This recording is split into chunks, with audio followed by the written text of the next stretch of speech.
The third punch we're going to throw is the hook. Now the hook is a little bit more involved than the jab and the cross. Straight punches, a little bit more simple, and it's also forward motions. The thing about the cross, it's a little bit the hook, it's counterintuitive. So if I'm in my stance here and I want to throw front hand hook to the head, I'm actually going to go backwards with my weight.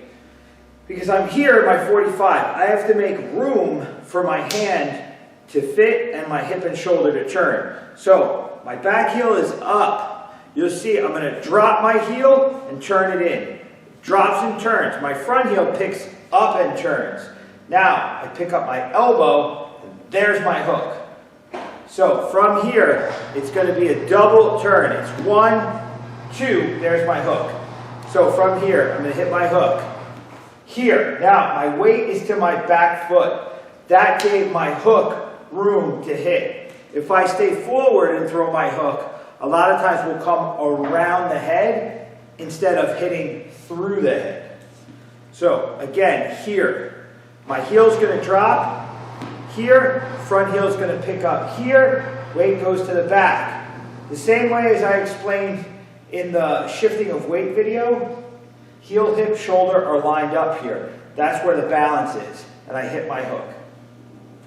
So from here, I hit, back, hit, back. Side view, from here you can see my heel up, heel's going to drop, other one's going to raise. Here, I hit my hook. Hit my hook. Okay?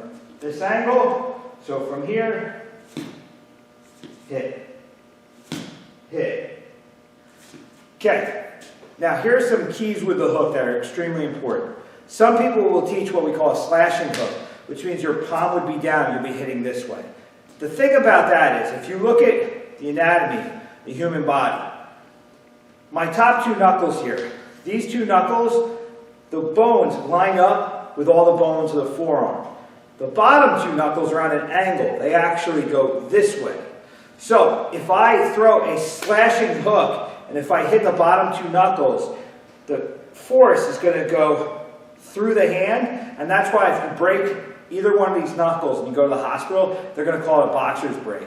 Because people that throw slashing hooks have a tendency of taking these knuckles, pushing them back. My own knuckles are a little screwed up from throwing hooks improperly. So when I throw my hook, I want to keep my thumb up, focusing on these two knuckles so that my arm lines up. Now, the reason it's called a hook is because we're making a hook motion with our arm. That is it. So if I'm throwing my hook and my arm's reaching out, and what you'll hear sometimes people say, you're stirring soup, you're slapping this way, that is not a real hook. A hook is this motion.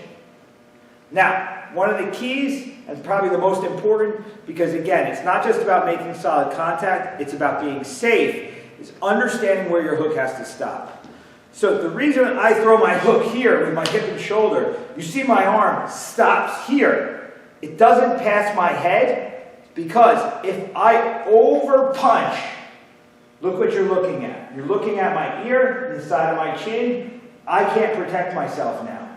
So if I rip my hook and over punch and miss, they can roll. The counter is going to be there, where I can get hit with a cross or even get smacked dead on the face with a counter kick. So thumb up, protecting so the bones line up. Make sure your hook stops before it passes your headline. That way you're not leaving yourself open. So last again, so it's going to be shifting here. Now, in terms of putting it together, if I stop my punch here, I have another punch coming off of it. So it's not just about these individual punches, but what we're going to talk about next, which is putting them together. So don't just rip your hook. Throw it safe, throw it right.